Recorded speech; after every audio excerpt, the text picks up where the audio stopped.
వచ్చి దేవుడి సందేశం అందిస్తారు. ఇంకా ముగ్గురున్నారు, 3 ఏళ్ళు. ముగ్గురున్నారు, 3 ఏళ్ళు.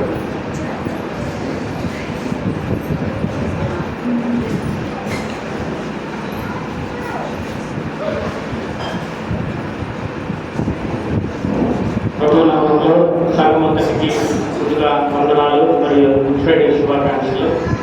చిన్న ప్రార్థన చేసుకొని వాటి ధ్యానంలో వెళ్దాం. మహాపరిశుద్ధ ప్రేమ కలిగిన మా తండ్రి, ఈ పరిశుద్ధ పాదాల పొంగనాలు స్థుతులు స్తోత్రాలు చెల్లిస్తున్నాను. ఇదిలో ప్రభావ ఈరోజు తప్పి వచ్చున్నాను అని మీరు శిలలో కలిగిన 5వ మాట చెప్పబోతున్నారు ప్రభావ. నాకు చెప్పడానికి కావాల్సిన జ్ఞానాన్ని ప్రభావ, ఇది వారందరికీ ప్రభావ వారికి కావాల్సిన జ్ఞానాన్ని ప్రసాదించబడి ఈ యొక్క రోజు తీసుకురావాలని వేడుకుంటున్నాను. యేసుక్రీస్తు ప్రభువారు శిలువలో కలిగినటువంటి ఈ 5వ మాట, ఈ 5వ మాట మరియు 4వ మాట, జానకంగా చెప్పుకున్నటువంటి 4వ మాట, ఈ రెండు కూడా లేఖనంలో నెరవేర్చు కొరకు మాత్రమే ఇవి జరిగినట్లుగా మనకు మన పరిశుద్ధ గ్రంథంలో తెలియబడి ఉంది. కీర్తన గ్రంథం 22:15 చెప్పినట్లుగా నా బలము ఎండిపోయి చిల్లపెక్కువలే ఆయన, నా నాలుక నా దౌడలో అడ్డుకొని ఉన్నది, నీవు నన్ను పేదల భూమిలో పడవేసి ఉన్నావు. ఇది దావీదు మహారాజుగా రాసినటువంటి కీర్తన. దీని నెరవేర్పు మనకు ఎక్కడ కనపడుతుందంటే యోహాను సువార్త 19:28 చూసినట్లయితే, అటు తరువాత సమస్తమును అక్కడికి సమాప్తమైనదని యేసుకి లేఖనము నెరవేరినట్టుగా తప్పికొన్నాను అని చెప్పాను. ఈ విధంగా యేసుక్రీస్తు తప్పికొనుచున్నాను అనే మాటకి ఎందుకు తప్పికొన్నాడు అంటే అది కేవలము లేఖనముల నెరవేర్పు కొరకు మాత్రమే అనేది స్పష్టంగా మనకు ఇక్కడ తెలుస్తుంది. అటు తర్వాత క్రీస్తు ప్రభువారు కల్వరి శిలువలో మండు టెండలో 3 శీలలతో ఆయన్ని బంధించి ఉన్నారు.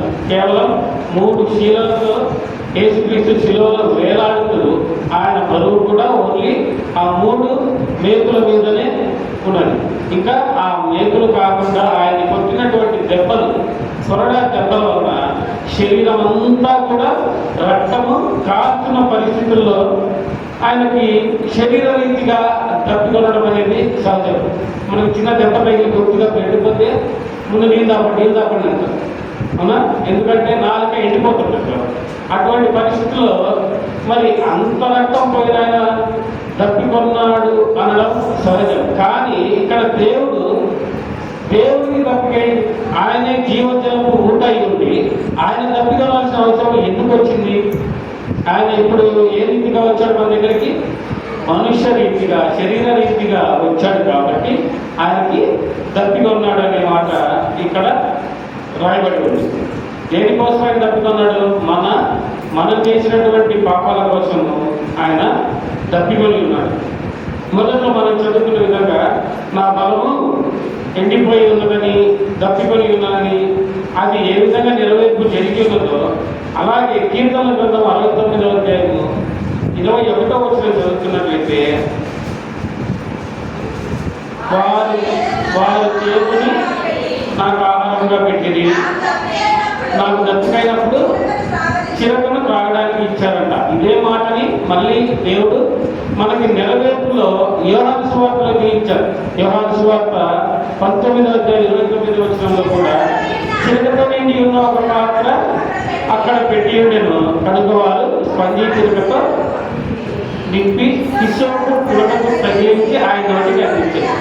హిస్సోపు పుడక, హిస్సోపు అనగా ఒక చెట్టు, హిస్సోపు అనగా ఒక చెట్టు, అది ఒక అడుగున్నర 2 అడుగుల్లో మాత్రమే పెరిగే చెట్టు అంట.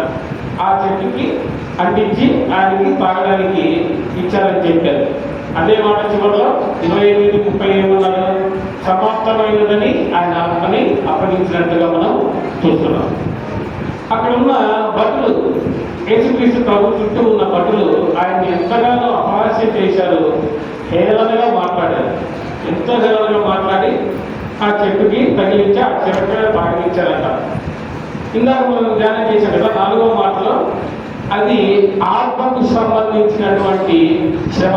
దేవా నా దేవా నా పేర చేయనటువంటి ఆయన ఆత్మ ద్వారా దేవుడు చేయి విడిచిపెట్టగానే చాలా బాధపడుతూ ఆ మాట పలికినట్లుగా మనం చూసాం. మరి ఇది ఆత్మకు సంబంధించినది కాదు, శరీరానికి సంబంధించినటువంటి దప్పిక. శరీరానికి ఆయన 5వ మాట, ఈ దప్పికొండలు అనే మాట శరీరానికి సంబంధించి ఆయన దప్పికొనడం వలన ఎంతగానో అలసిపోవడం వలన ఆయన దప్పికొనాలని చెప్పి చెప్పాడంట. ఈ 2 మాటలు కూడా ప్రవచనాల నెరవేర్పు కోసమే అని చెప్పి మనం తెలుసుకోవాలి. ఇందాక ఇక గ్రీక్ భాషలో ఈ 5వ మాటని ఏమంటారంటే చాలా చిన్న మాట అండి, టిప్సో అని అంటారు. టిప్సో అంటే ఐ థర్స్ట్, దప్పిగా ఉన్నాను. ఇది చాలా చిన్న మాట అయినా కూడా మనకి దేవుడు దప్పిగా ఉన్నాడు అనగానే మన కళ్ళల్లో నీళ్లు తెప్పించేటటువంటి అతి బలమైన మాట. ఇక్కడ దేవుడు మన ప్రభువుకి 2 రకాలైనటువంటి దాహం తీర్చడానికి 2 రకాల ద్రావకాలు ఇచ్చున్నారు. మొదటి ద్రావకము కషాయం ఇచ్చున్నారంట. ఆ కషాయం అది ఎక్కడుంది? మార్కు సువార్త 15వ అధ్యాయంలో చూడండి ఒకసారి. 15:23లో అంతట బోధము కలిపిన ద్రాక్షరసం ఆయనకి ఇచ్చింది, కానీ ఆయన దాన్ని పుచ్చుకోలేదు. ఎందుకు పుచ్చుకోలేదు ఆయన దాన్ని? అది పుచ్చుకోవడం వల్ల ఏమవుతుందంటే, ఇప్పుడు మనకి దగ్గరికి ఆపరేషన్ చేస్తారు. ఆపరేషన్ చేసినప్పుడు ఏం చేస్తారంటే అక్కడ మత్తు ఇస్తారు కదా. ఆ విధంగా మత్తులో ఉండి ఆయన చనిపోవాలి అని ఆయన అనుకోలేదు. అది తాగితే మత్తు వస్తుంది, ఆ మత్తు తాగి ఆయన చనిపోవాలి. ఆ మత్తులో ఆ కషాయం గాయాలించి ఆ మత్తులో ఉండి ఆయన దాన్ని తాగి చనిపోవాలని మాత్రం ఏమాత్రం అనుకోలేదు. ఆ కషాయం తాగితే ఏమవుతుంది?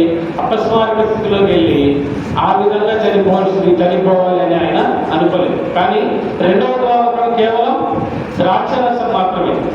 అది తాగి సమాప్తమైనదని చెప్పి తల వంచి ఆయన ఆత్మను అప్పగించినట్లుగా మనం ఇక్కడ బైబిల్లో చూస్తున్నాం. మరి యేసు ప్రభు ఒక జీవజలపు ఊట అయి ఉన్నాక ఆయనకి ఎందుకు దప్పికైంది? ఈ మాట మనకు పరిశుద్ధ బైబిల్ గ్రంథంలో చాలా సార్లు చెప్పబడింది. ఎన్నోసార్లు ఈ బైబిల్లో దేవుడు మనకి ఎన్నిసార్లు నీళ్లు ఏ విధంగా ఇచ్చాడని దాని గురించి చాలాసార్లు మనకు కనపడుతుంది. భూమి, ఆకాశం, ఈ సర్వంలో ఉన్న ప్రతి జీవరాశికి నీరు అవసరం.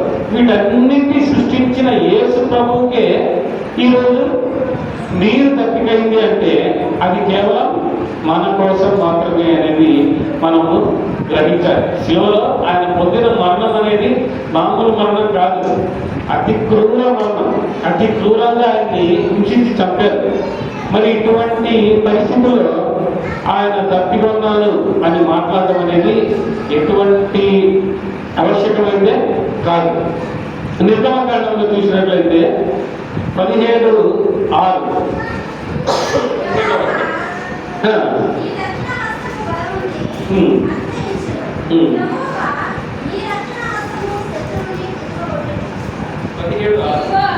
ఇదిగో అక్కడ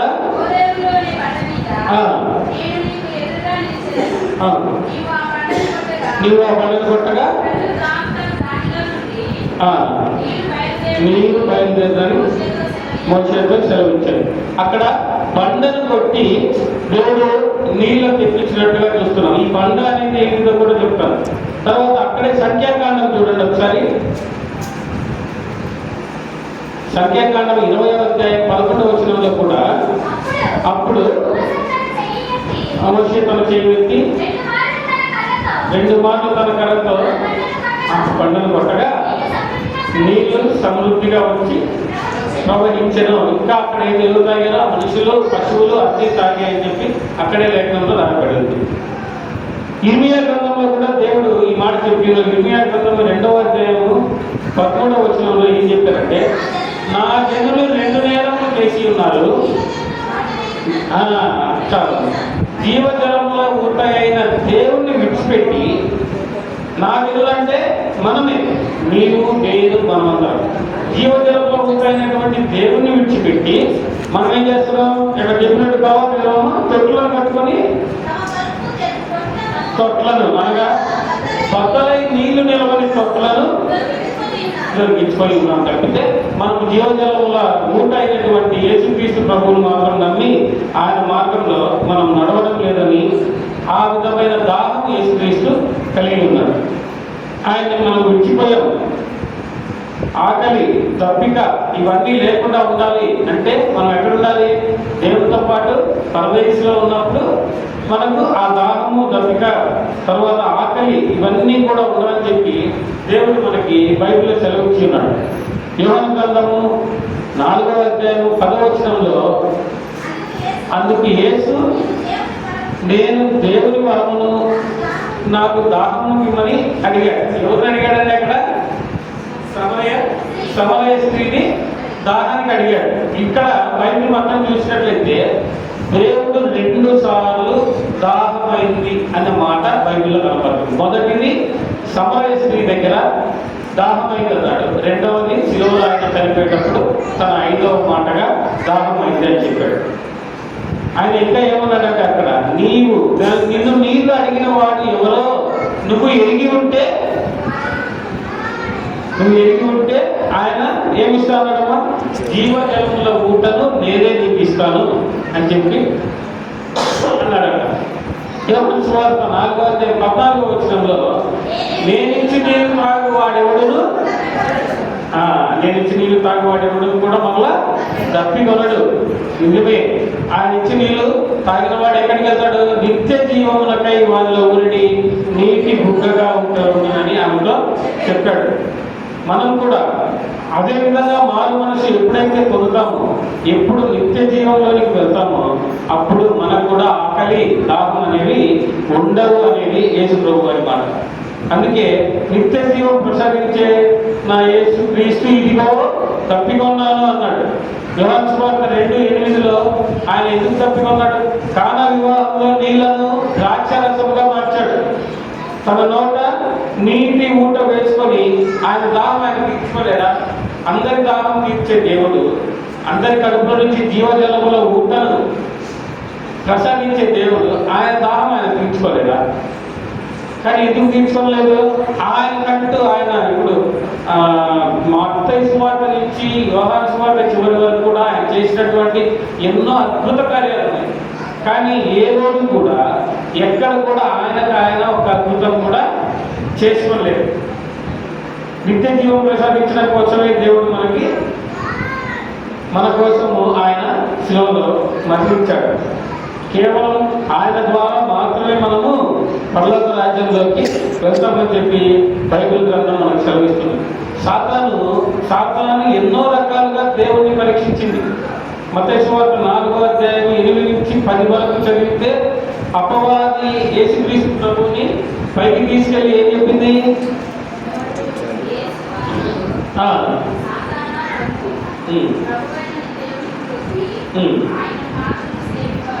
ఆయన మాత్రం చేయించమని యేసు గద్దించాడు సాతాన్ని. దానికి ముందు సాతాన్ ఏం చెప్పింది? ఈ లోకమంతటి మీద నీకు అధికారం ఇచ్చేదను, ఈ లోకమంతటి మీద నీకు అధికారం ఇచ్చేదను అని సైతాను పలికిందంటే దానికి అర్థం ఏంటి? అధికారం ఎవరి చేతిలో ఉంది? ఇప్పుడు నా దగ్గర ఒక 100 ఉంటే నీకు ఒక 50 ఇస్తాను అంటే ఆ 100 నా దగ్గర ఉంది. అంటే సాతాను దగ్గర ఏముంది? ఈ లోకమంతటి మీద అధికారం ఉంది. యేసుక్రీస్తు ప్రభు వారికి కాదు లోకమంతటి మీద అధికారం ఉంది, సాతాను మీద. ఎందుకు ఉంది సాతానికి అధికారం? మనమందరము పాపంలో ఉన్నాము కాబట్టి సాతానికే అధికారం ఉంది. పరిశుద్ధంగా ఉంటే మన మీద అధికారం ఎవరుకుంటుంది? జీవజాలముల ఊట అయినటువంటి యేసుక్రీస్తుకు మన మీద అధికారం ఉంటుంది. ప్రకటన గ్రంథం ఒకసారి చదవండి 7:17లో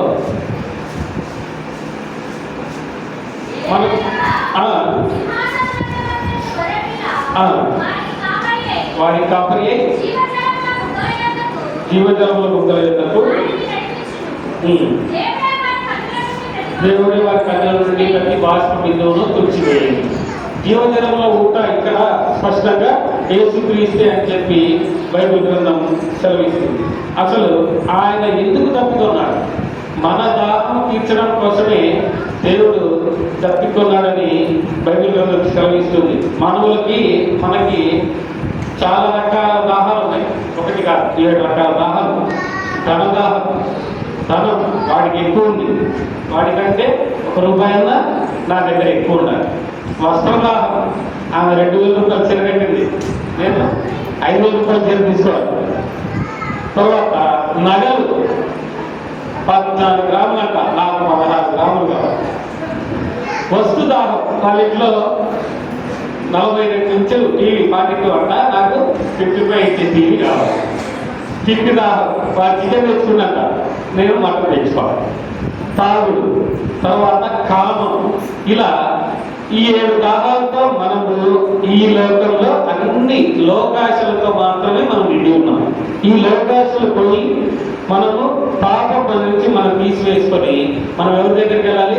యేసుక్రీస్తు వద్దకు వెళ్ళినట్లయితే ఆయనే మనకు పరలోకంలోకి వెళ్ళడానికి మార్గం అని చెప్పి దేవుడు చెప్పిన నేను మీరు నా ద్వారానే తప్ప పరలోక రాజ్యము చేరలేదని సెలవిచ్చినాడు యేసు ప్రభు ముందుగానే. తర్వాత యేసుక్రీస్తు ప్రభు నిన్ను నన్ను ఒక రకంగా ఇంకొక రకంగా ఎవరికి వేరు వేరు రకాలుగా ఎప్పుడు చూసినట్టుగా ఎక్కడా లేదు. ఆయన ఈ మన భూలోకానికి వెలుగై ఉన్నాడు. యెషయా గ్రంథం 55 మొదటి అధ్యాయం, తప్పికొన్న వాళ్ళ నా యొద్దకు రండి, అందరినీ. అక్కడ ఎవరన్నా సపరేట్ ఇప్పించారండి? నిన్నున్నదని లేదు. తప్పికొన్న వాళ్ళ నా యొద్దకు రండి, అందరినీ ఆహ్వానిస్తున్నాడు దేవుడు. నిన్నున్నదని కాదు, ప్రతి ఒక్కరిని దేవుడు ఆయన దగ్గరికి రమ్మని ఆహ్వానిస్తున్నాడు. మనం ఏం చేయాలి? దేవుడిని నమ్మాలి. ఆయన ఈ లోకానికి వచ్చిన కారణం ఏంటి అనేది మనం ముందుగా గ్రహించాలి. ఏదో వచ్చాడు, చనిపోయాడు, మళ్ళా తిరిగి లేచాడు. గుడ్ ఫ్రైడే, ఒకటి ఎవడో అన్నాడట, హ్యాపీ గుడ్ ఫ్రైడే అంటే మా దేవుడు చనిపోతే నీకు హ్యాపీనా? మా దేవుడు చనిపోతే హ్యాపీ అది నిజమే. గుడ్ ఫ్రైడేనే మనకి హ్యాపీ. మన దేవుడు చనిపోయింది వరకు మన కొరకు చనిపోయాడు కాబట్టి గుడ్ ఫ్రైడే మనకి హ్యాపీ గుడ్ ఫ్రైడే. ఈస్టర్ దేవుడు మరలా పునరుద్ధరణే లేచాడు, అది కూడా హ్యాపీ. ఎంతమందికి హ్యాపీ? గుడ్ ఫ్రైడే మాత్రం అందరికీ హ్యాపీ, ఈస్టర్ అందరికీ హ్యాపీ కాదు. ఎందుకంటే ఆయన పునరుద్ధరణ అయిన తర్వాత మరలా రాబోతున్నారు రెండవ రాకడలో. అప్పుడు ఈ విధమైనటువంటి క్షమాపణ ఉండదు. ప్రతి ఒక్కరికి ఎటువంటి శిక్షలు ఉన్నాయో ప్రకటన గ్రంథంలో రాయబడే ఉన్నది. కాబట్టి ఈస్టర్ అందరికీ గుడ్ కాదేమో కానీ గుడ్ ఫ్రైడే మాత్రం మనందరికీ గుడ్ ఫ్రైడే. గుడ్ ఫ్రైడేకి హ్యాపీ గుడ్ ఫ్రైడే శుభాకాంక్షలు అందరికీ చెప్పుకోవచ్చు. తర్వాత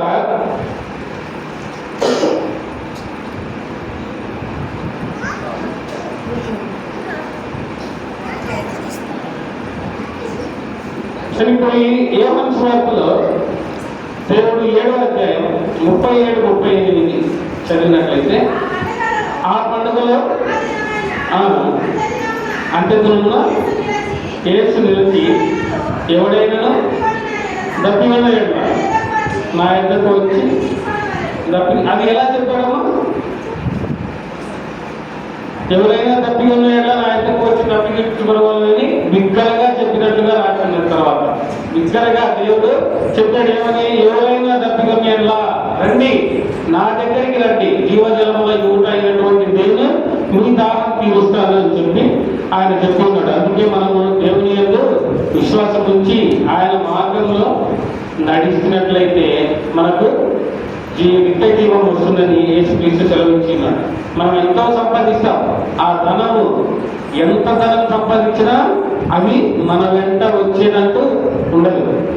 కాబట్టి పూర్వకాలంలో ఇశ్రాయేలీయులు ఎంతమంది కంటే దాదాపుగా 30 లక్షల మందికి దేవుడు ఏం చేశాడు? 30 లక్షల మంది దాహం తీర్చాడు, నీళ్ళు ఇచ్చాడు. 30 లక్షల మందికి సమృద్ధిగా, అది కూడా వంట నుండి. మొదటి కొరింది 10వ అధ్యాయం 4వ వచనం. ఇందాక చెప్పే కదా ఆ పంట గురించి. అందరూ ఆత్మ సంబంధమైన పానము చేసిరి, ఎలాగనగా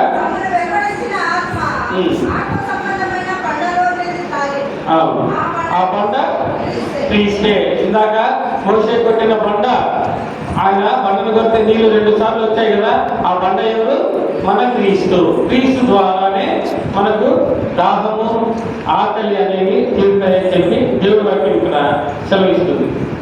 బండ నుండి నీళ్ళే వస్తాయి. దేవుడు కేవలం ఆ బండ ఎవరు? క్రీస్తు అనే బండ మీద మనం నమ్మకం ఉంచుకొని ఆయనని నమ్మి బతకమని దేవుడు చెప్తున్నాడు. నీతిగా ఉండమని దేవుడు సెలవిస్తున్నాడు. నేను ఇచ్చి నీళ్లు తాగు అనేవాడు ఎప్పటికీ దప్పికొనడు. యోహాను సువార్త 4:13 ఉంది. నేను ఇచ్చి నీళ్లు తాగువాడు ఎవడు దప్పికొనడు. మరి ఇంటి చెప్పాడు కదా దేవుడు, మరి ఆయనకి ఎందుకు దాహం కలిగింది? ఆయన ఎందుకు దప్పికొన్నాడు? ఆయన కేవలం మన పాపముల కొరకు మాత్రమే దప్పికొన్నాడు.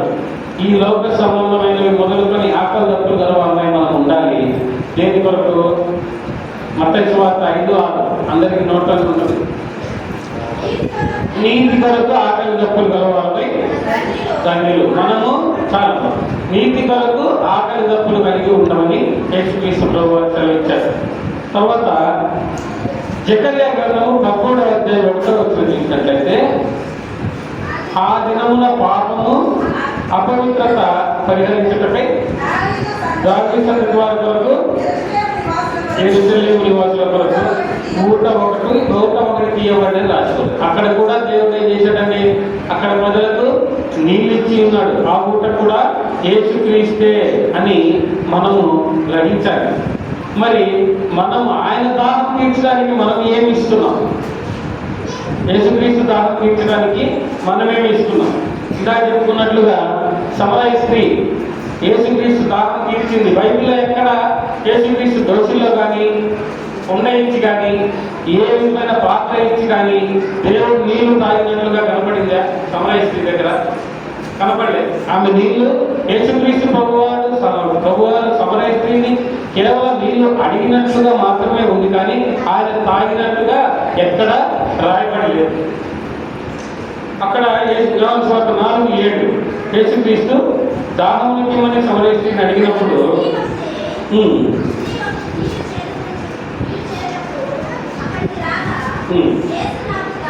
దాహమునికి ఇమ్మని అడిగాడు. చాలు. ఇక్కడ అసలు ఈ సమరయ స్త్రీ ఎవరు? సమరయ స్త్రీ అనగా ఒక పాపాత్మురాలైనటువంటి స్త్రీ. ఆ వాక్యం మొత్తంలో అక్కడ ఏం చెప్తారంటే, ఆమె జనాలు ఎవరు లేనప్పుడు మధ్యాహ్నం కరెక్ట్గా 12 గంటలకు, ఆ టైం కూడా బైబిల్ ఇవ్వబడింది. మధ్యాహ్నం 12 గంటలకి యాకోబు బావి దగ్గరికి వెళ్ళి ఆమె నీళ్లు చేరుకుంటుంది. ఆ సమయంలో యేసుక్రీస్తు ప్రభువారు వెళ్ళి ఆమె ఏమడిగాడు? దాహముకి ఇవ్వని నీళ్లు అడిగితే ఆమె నీళ్ళు ఇవ్వకపోగా యేసుక్రీస్తు ప్రభువారు తిరిగి ప్రశ్నించింది. ఏమని ప్రశ్నించిందమ్మా? చూడండి, యూదులు సమరయులతో సహవాసము చెయ్యరు, సాంగత్యము చెయ్యరు. యూదులు ఎవరితో సమరయులతో సహవాసం చెయ్యరు కదా, మరి నువ్వు నీళ్ళకి అడుగుతున్నావు నన్నని యేసుక్రీస్తునే ప్రశ్నించిందంట సమరయుడికి. అప్పుడు యేసుక్రీస్తు ఏమన్నారు?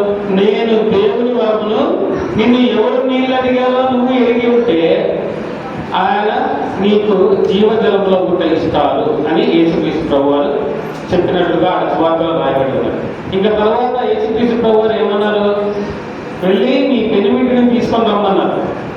తీసుకొని రమ్మంటే సమరయ స్త్రీ ఏం చెప్పిందంటే అక్కడ, నాకు పెనిమిటి లేడు అని అన్నారు. యేసుక్రీస్తు ప్రభువారు ఏమన్నారు? అమ్మ నీకు 5 మంది పెనిమిట్లు అన్నారు. ఆ మాట వినగానే అప్పుడు ఆమెకి గ్రహించింది, అయ్యా నీవు నిజమే చెప్పింది. ఇప్పుడు ఆయన నమ్మింది ఏమని? నీవు ప్రవక్తవే అని అప్పుడు తెలుసుకొని ఆ స్త్రీ, పాపాత్మురాలైనటువంటి ఆ స్త్రీ, అసలు ఎవరికి మొహం చూపించలేనటువంటి ఆ స్త్రీ వెళ్ళి ఊర్లోకి వెళ్ళి అందరినీ ఈయన ప్రవక్త వచ్చి ఉన్నాడని చెప్పి ఊర్లోకి వెళ్ళి అందరినీ పిలుచుకొచ్చినట్లుగా 4:28 ఉంటుంది. ఊళ్ళోకి పోయినటువంటి ఆ స్త్రీ పోయి ఎలా వెళ్ళిందంట? ఆమె తన కుండను విడిచిపెట్టి వెళ్ళింది. కుండ అంటే ఆమె కట్టుకోవడానికి వచ్చిన నీళ్ళ కుండ కాదు. కుండ అనగా పాపమునకు సాదృశ్యం. ఆ పాపమును ఆమె విడిచిపెట్టి ఊళ్ళోకి వెళ్ళి అందరిని తీసుకొచ్చి ఇప్పుడు దేవుని యొక్క దాహం ఆమెను ఏదైతే అడిగాడో యేసుక్రీస్తు ప్రభువారు, ఆమె మార్పు పొందాలి కాబట్టి ఆయన దాహము అక్కడ తీరి ఉంటుంది. ఆమె ఇచ్చిన నీళ్ళ వల్ల కాదు, ఆమె వదిలినటువంటి పాపం వల్ల ఆ స్త్రీ యొక్క దారాన్ని దేవుని యొక్క దారం తీరినట్టుగా ఇక్కడ యేసుక్రీస్తు ప్రభువారు మనకి పరిశుద్ధ గ్రంథం ద్వారా ప్రస్ఫుటంగా తెలియజేసి ఉన్నారు. ఇంకా మనకు నీళ్ళు ఇంకా ఇచ్చిన వాళ్ళు ఆదికాండంలో 21:19 హాగరు కుమారునికి ఆమె కన్నులు తెరిచి ఆమెకి నీళ్ళు అంతా చూసి పిల్లడికి నీళ్ళు ఇచ్చిందంట. హాగరు ఏం చేసింది? పిల్లడిని నీళ్ళకి దప్పిగా వాడు ఏడుస్తుంటే ముళ్ళ చెట్ల దగ్గర వాడు పడేసి వెళ్ళిపోయింది, వదిలేసి వెళ్ళిపోయింది పిల్లడిని. ఆ తర్వాత రాత్రి ఆ పిల్లవాడి ఏడుపు దేవుడు విని ఆమె కళ్ళు తెరిచి ఆమెకి నీళ్లు చూపించి తిత్తిలో నీళ్లు తీసుకొని వాడికి తాపి ప్రకటించింది. తర్వాత ఇంకొక సంసోను గాడిద దవడతో యుద్ధం చేశాడు, దవడ ఎముకతో. ఎంతమంది అంటే 1000 మందిని చంపాడు సంసోను. చంపిన తర్వాత ఆయన కూడా అంతమందిని చంపి దాహమైనప్పుడు అక్కడ కూడా దేవుడు న్యాయాధిపతుల గ్రంథంలో 15:18 న్యాయాధిపతులు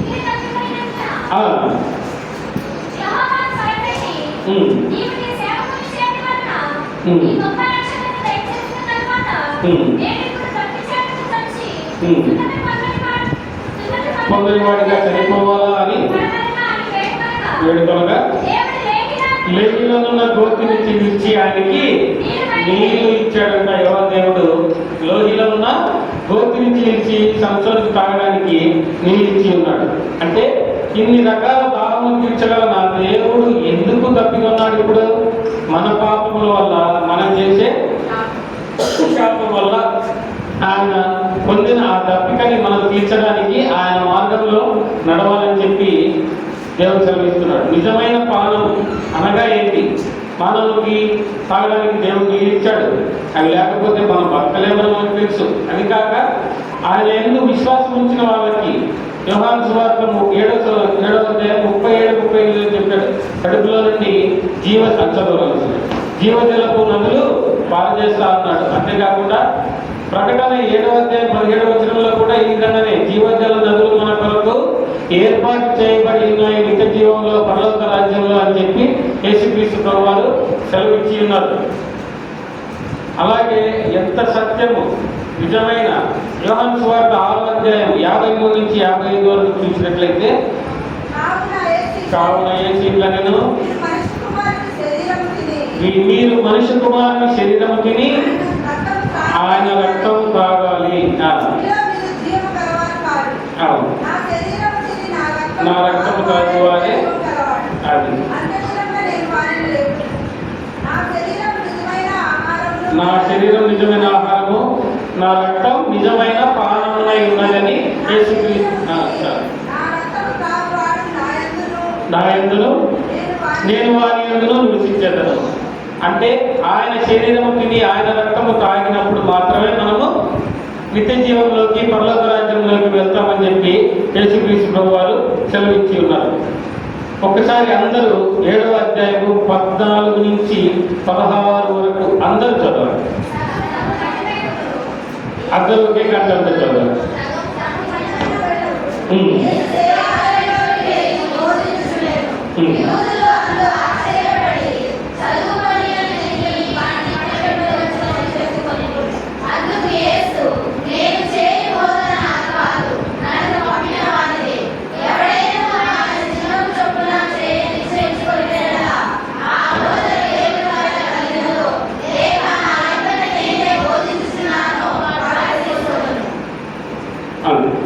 తర్వాత యేసుక్రీస్తు ప్రభువారు గొర్రెపిల్ల రక్తంలో వస్త్రములు ఉతుకుకొని వాటిని తెలుపు చేసుకోమని చెప్పి ఉన్నారు.